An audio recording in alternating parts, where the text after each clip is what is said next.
Happy Wednesday mga kapuso, and syempre welcome back na naman po dito sa Just In. Alam nyo, na-realize ko last Wednesday lang. Gusto ko na magpakabait sa show na to. Sa show namin ni Paolo Contis. Malay ko ba na makikipaggalingan din maghanap ng guestong si Paolo Contis? Diba? Ito naman hindi naman mabiro to si Contis. Grabe. Grabe, Miss Princess Punsalan. Yun yung ginest mo. Nakakaloka, hoy. Joke lang to biruan lang to. Huwag mo masyadong seryosohin, Paolo Napansin niyo ba yung shirt ko, di ba? GMA Now, guys. Ito po ang pinakabagong handog ng GMA sa inyo, mga kapuso. Hawak-hawak ko na siya. Ito. Yan.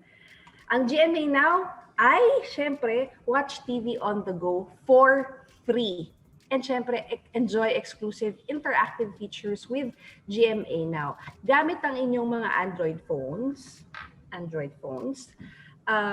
pwede ka na manood ng GMA News TV, Heart of Asia, Halipop, DepEd TV, at lahat ng available free-to-air channels sa inyong lugar for free. Inuulit ko po, for free, nang walang internet connection na kailangan din. Ang kailangan nyo lang po ay itong napakaliit na device na to, itong GMA Now.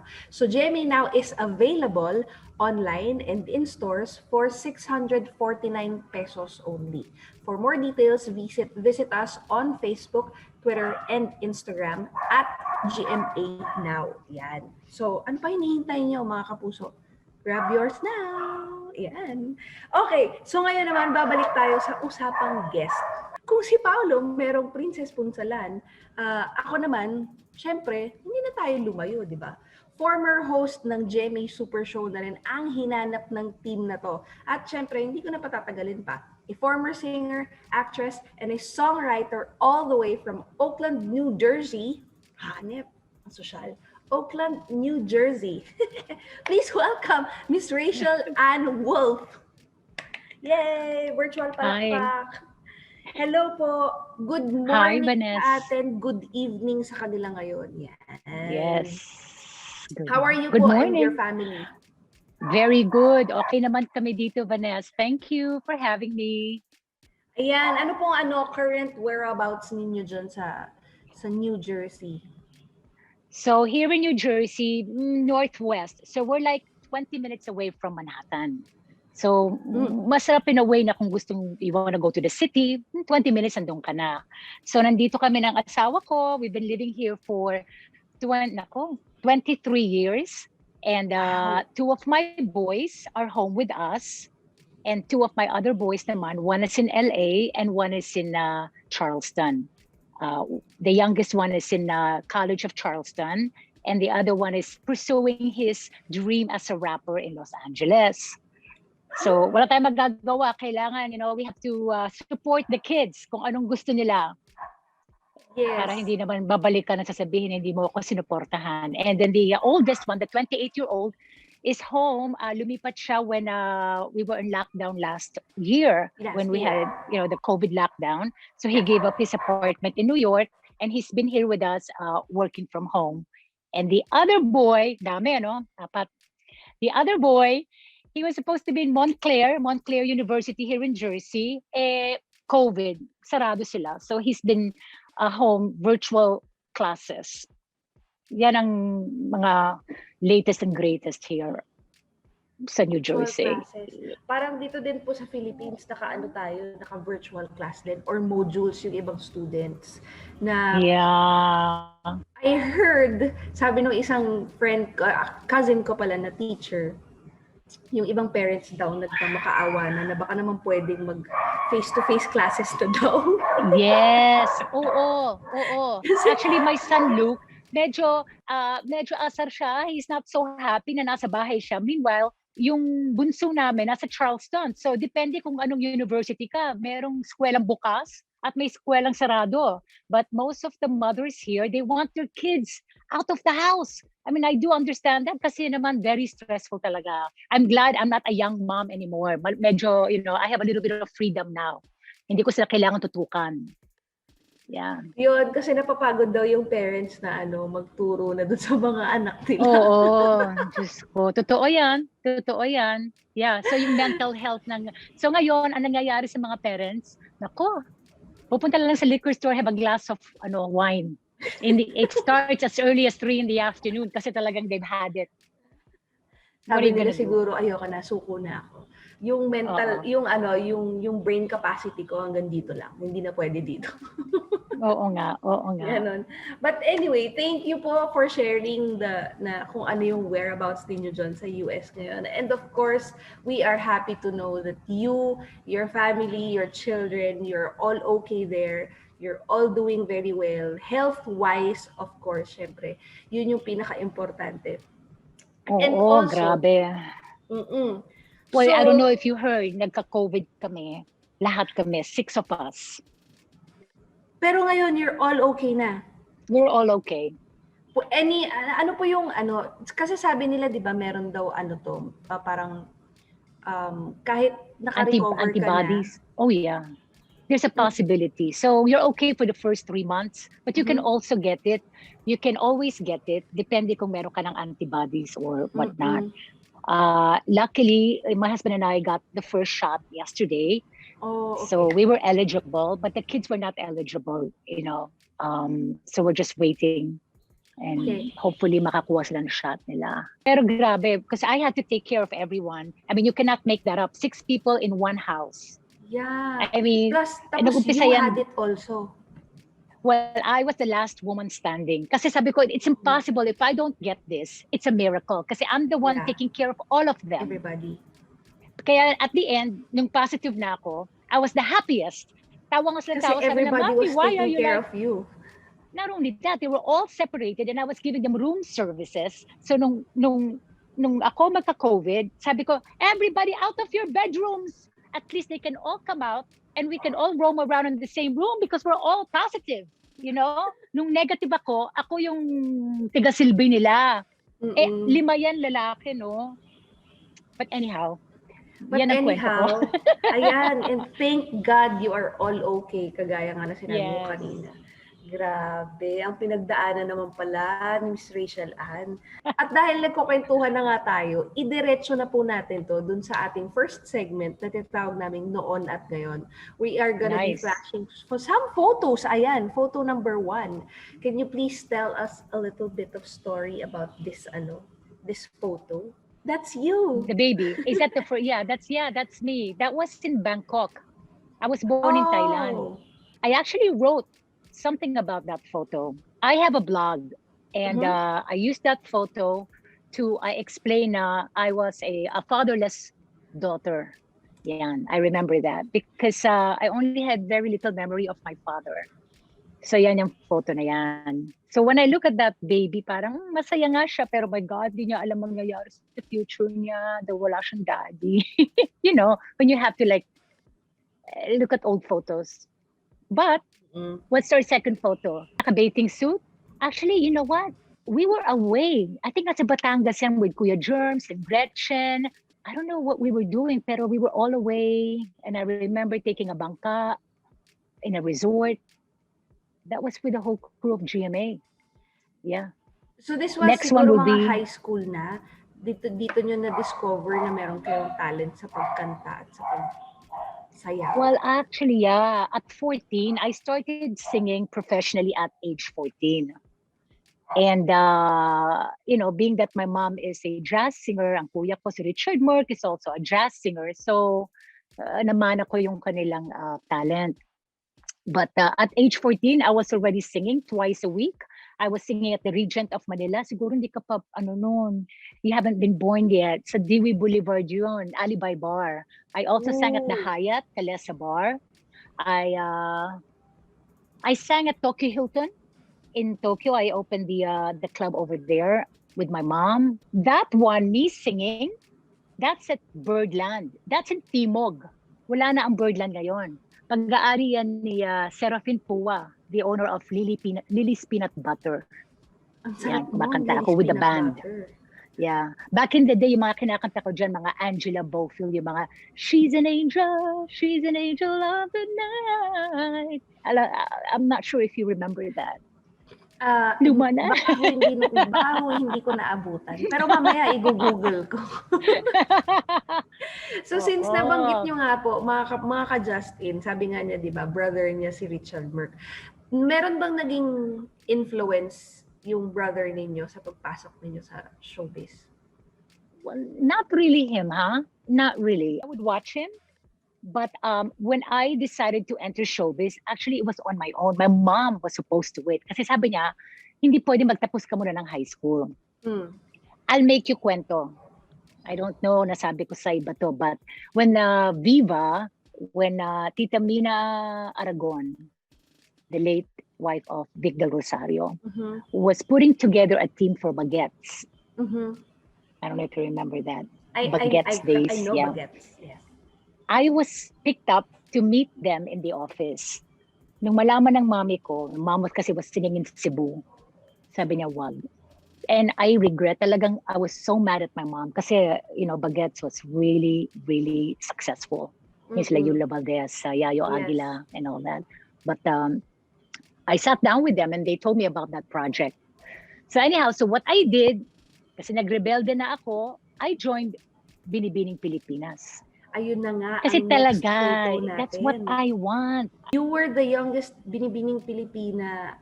International. 1984, I wasn't born yet. 1984, I was 16 years old. Yun.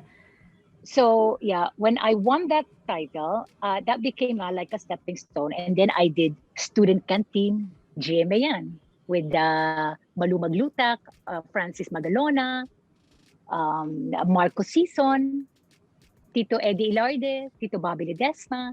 I used to go during lunch break to Student Canteen and then go back to school because I was in college. Pero yeah, that's that was my stepping stone, Miss Young Philippines. That was Binibining Pilipinas. Yeah. Ayun. So dahil during that time, nagbinibining Pilipinas ka. Yeah, kasi ayoko papasukin ni mami ko sa show business. So all of a sudden, hindi niya alam meron ng talent scout who saw me and kind of prepped me. And Rene Salud, Mama Rene. Mama Rene Salud, was the one who helped me to get in, and he made my gown and whatnot. Yeah, it was a nice experience talaga. Tapos you also mentioned na yun nga, nag-student canteen ka. Tapos you hosted different Sunday special shows. Iba ito. Yan, ito na po yung third photo natin. Yeah. There. You know what's crazy about this whole time when I was a teenager? I was so busy. I made 10 movies in 2 years. Wow. I was always in Regal Shocker, yung mga ganyang television shows.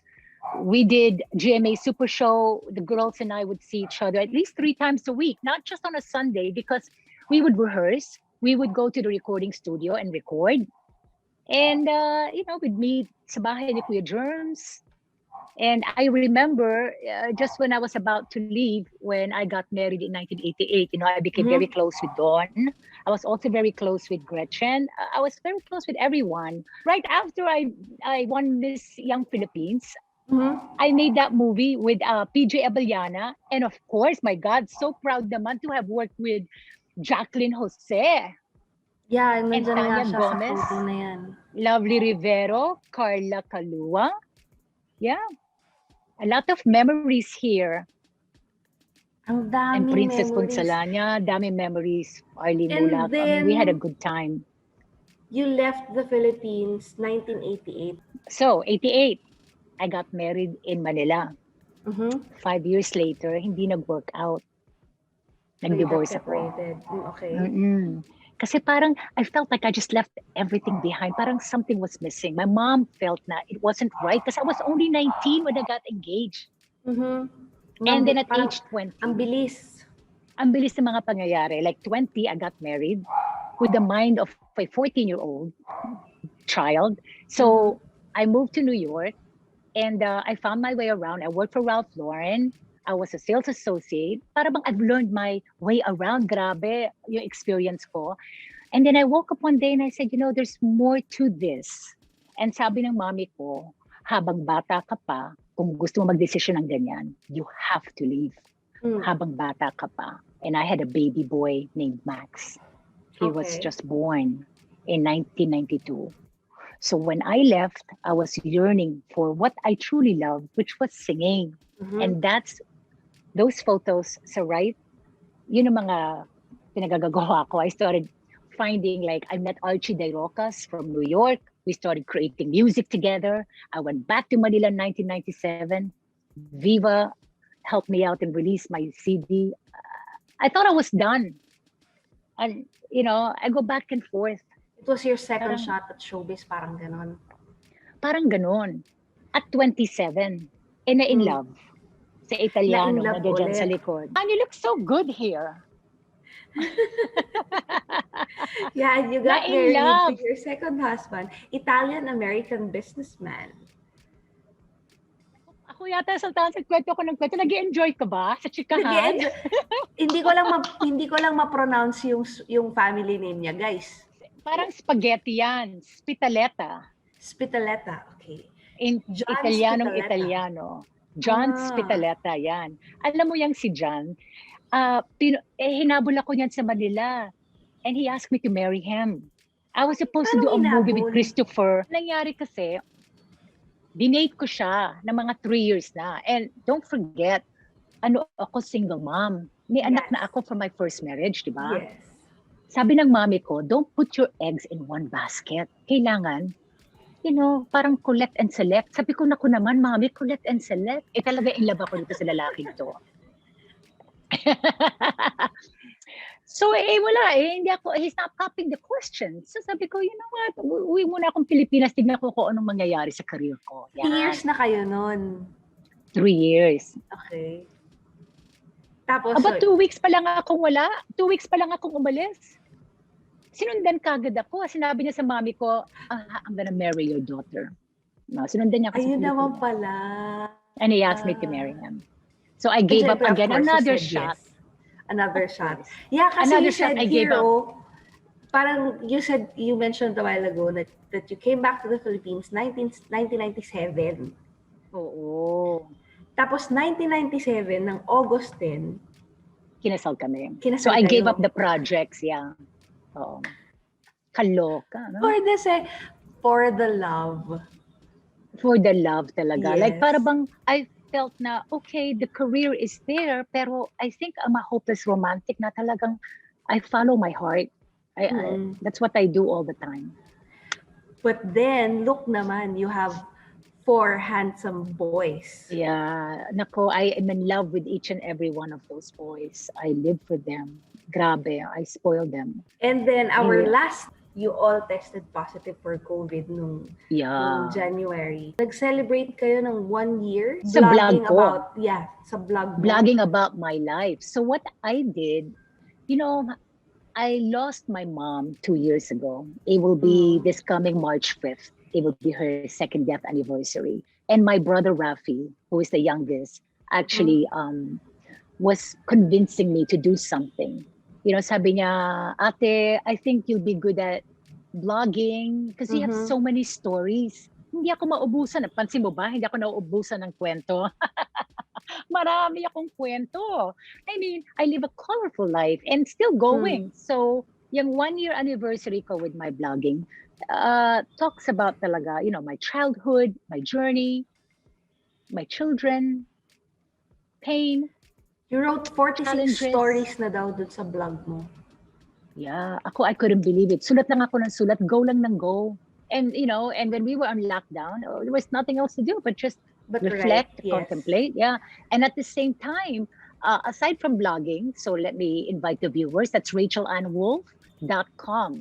Please subscribe to read all these wonderful stories. Maybe I can inspire 1 or 2, no? That will make a difference. So what I did also was create 2 to 3 minute positive videos, just talking about wisdom that I have learned from my mother. When I see I have a couple views, it doesn't matter. My point is if I can reach one person, naku, tuwan-tuwa na ako dahil sabi ko, I made a little difference na nakatouch ako in someone's life. Sabi nila, Rach, naramdaman ko rin yan, nangyari din sa akin yan. Mm-mm. You know, because it's a learning process. So all the videos that I make, I remind myself, guard your thoughts, Rachel. Nako, just to get through the day na nga lang without losing your mind is what I have to do every day. Everyone. Ang hirap daw dyan. Traffic. How about leaving Like your town COVID. to go? Parang walang COVID? Parang walang COVID. Parang walang COVID. Everybody's out. Ang traffic. Ang daming tao sa labas. Sa mall? Tapos, sa malls, makikita mo yung mga sasakyan, ang daming tao. Tapos, sa mga restaurants, ang daming kumakain, parang walang COVID talaga. Parang walang COVID. Well, the kids, talking about like walang COVID, you know who acts like that here are the kids, like my boys. Kaya kami nagka-COVID dahil yung bunso ko went to a New Year's Eve party and they all got COVID. It was a spreader, kung tawagin nila dito. A party spreader. And everyone in that party got COVID. Mm-hmm. The kids. Kaso naman kasi they couldn't take it anymore. You know, they feel like, you know, it's New Year's Eve. We have to get together with our friends. Anong nangyari? Lesson learned, yes. Yeah. Speaking of lesson learned ng boys mo, pakita natin ulit yung photos nila dun sa Yan. Can you please talk about your boys a little bit more? Like, their names. And sino dito yung Miss Rachel? Sino yung sinasabi mo dito na nag-pursue ng rap career? Okay, the one who has the blonde hair on top. Trevor. Oh, okay. Yan. So his stage name is Trevor Spira.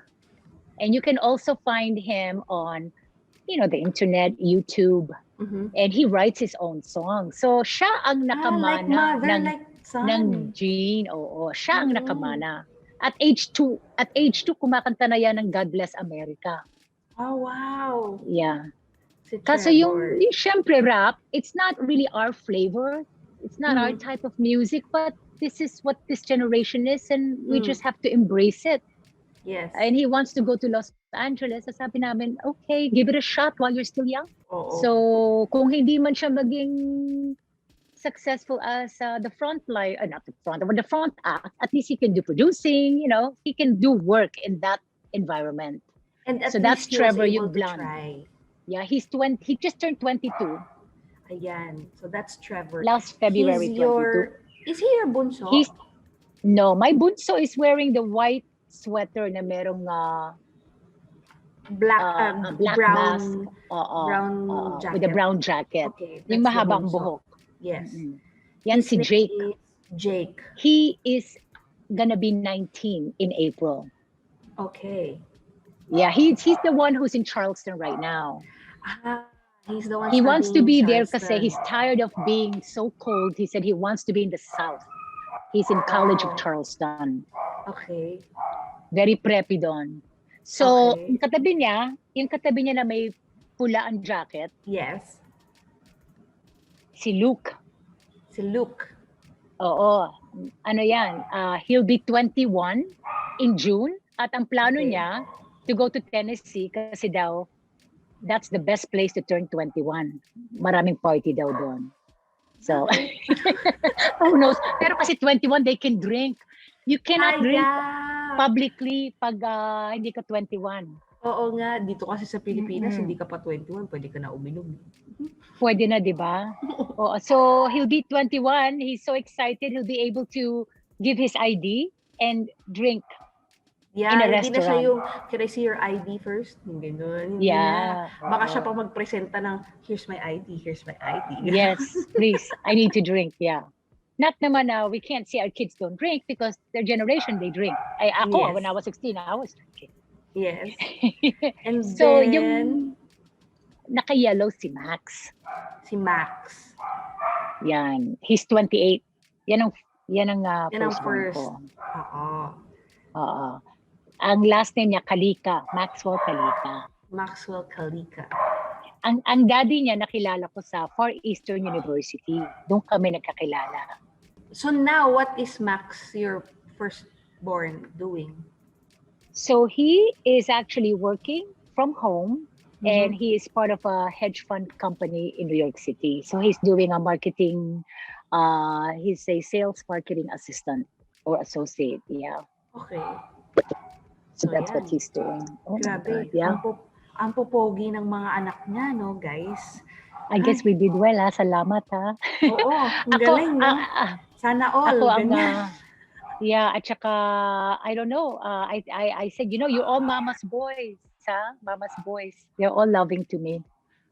Tsaka, May mga actually, mas may girlfriends. mga girlfriends na ba sila? Well, si Max meron. Si Okay. Trevor, parang yung girlfriend niya, they're like, kind of cool off. Kasi nga, yung girlfriend niya, nagpunta sa Alabama University. What happens So, kasi when they start sa high school and they Yeah. graduate and they go different universities, ang Yes. hirap. Very painful kasi they want to be together, yet they have to pursue different careers. So the best understanding is, kung tayo pa rin. Pero let's just keep it like cool, chill, friends. Yeah. Ganon. Si Luke, yung naka-red, lahat din sila nagtatrabaho. Si Luke, he's a pizza delivery guy pag hindi siya nasa eskwela. Oh. They make their own money. Actually, alam mo yun yung gusto ko din sa US eh. Like, a lot of my friends and relatives, ngayon nga, when pag tawag dito, pag May free time vacation, sila or pag summer, may free yeah. time sila, yes, yun. That's what They try to make their own Meron money. Pwede silang mag-part-time. Hindi katulad dito sa Philippines, ang hirap din maghanap ng part-time for other students. Kasi syempre, lahat ng hinahanap ng companies or ng fast food chains, yung at least college graduate o kaya at least 2 years in college, yung ganyan. So, Kaagad, ha? kaagad. Just to even like, yeah. You can work even, kasi the kids were camp counselors during summer camps at age 16, 17. So it teaches them responsibility. They're watching over little kids and they're getting paid for it. So magandang training. Yeah. You never know. Baka things will change. Alam mo, regret ko, sana turuan ko sila mag-Tagalog. Pero alam nila kung galit ako. Dahil ako'y nagtatagalog pag ako'y galit.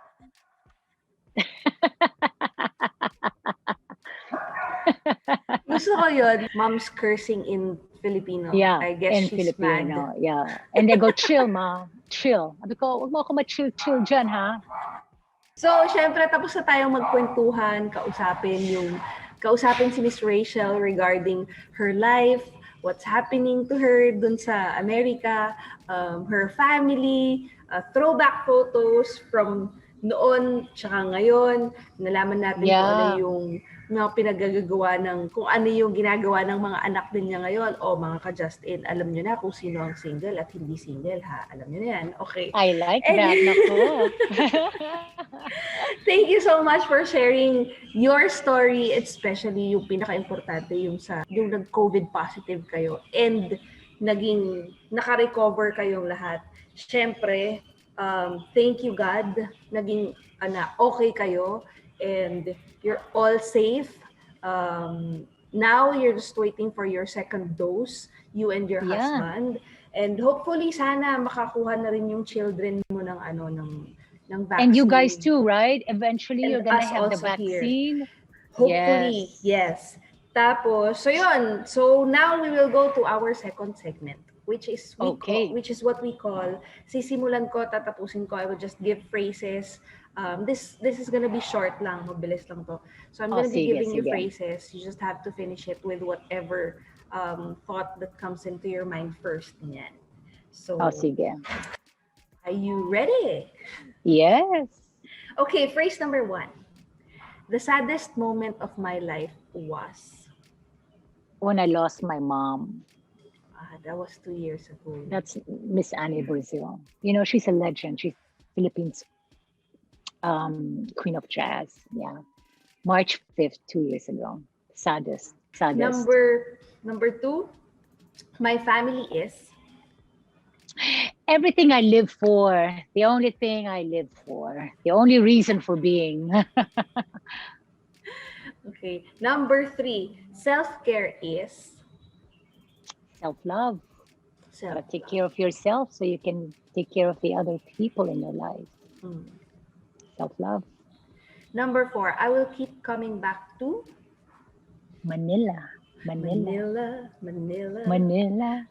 I keep coming back to Manila. When was the last time you were here pala? Nung mamatay mami ko. 2 years ago also. Yeah, 2019. Last one, number 5. I always believe that life is an echo. What you put out there is going to come back to you. Thank you so much for answering, for being so game, for joining us with the sisimulan ko, tatapusin ko. And of course, syempre, thank you po dahil you got to share a piece of your life kahit mabilis lang sa ating lahat, sa lahat ng viewers. And I'm sure lahat sila naalala yung mga moments na naaliw ko sila somehow. Saka napapanin malamang nag-reminisce din sila dun sa mga dun sa mga napag-usapan natin, dun sa 80s.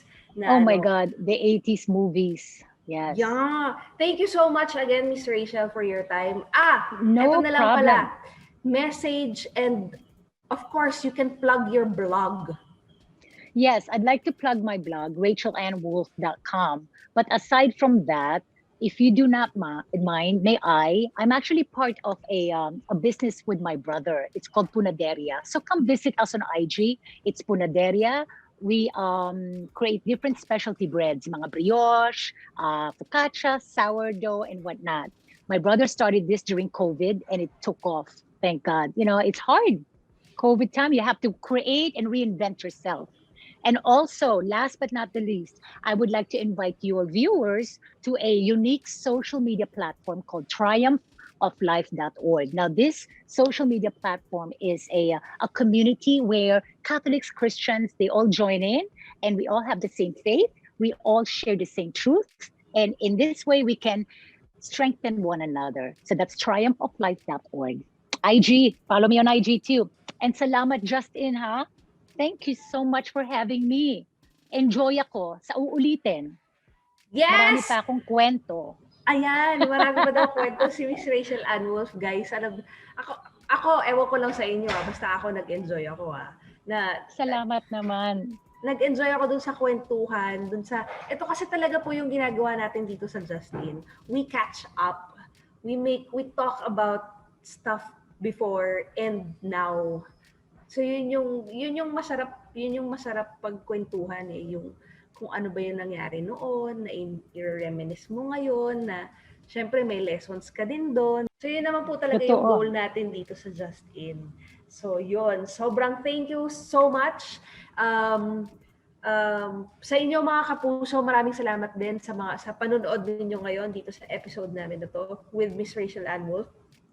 And of course, kung hindi pa po ninyo napapanood yung previous episodes namin dahil busy kayo or na-miss lang ninyo, syempre, mahahanap nyo po yan sa aming Facebook page, sa YouTube, and of course, sa aming Instagram accounts. And also, pwede rin kayong mag-send sa amin ng message or mag-comment kayo kung sino yung gusto ninyo pang mapanood dito sa Justin, na gusto ninyong kamustahin namin. And of course, don't forget to follow me on my Instagram and like and subscribe my channel on YouTube. Thank you so much sa mga nakapanood na sa aking mga vlogs. And Paolo will see you next Wednesday. Tapos ako sa susunod na Wednesday. Pabonggahan talaga kami ng guest dito ni Paolo Contis. So again, maraming salamat mga kapuso, and maraming salamat dahil sinamahan nyo kami dito sa Just In.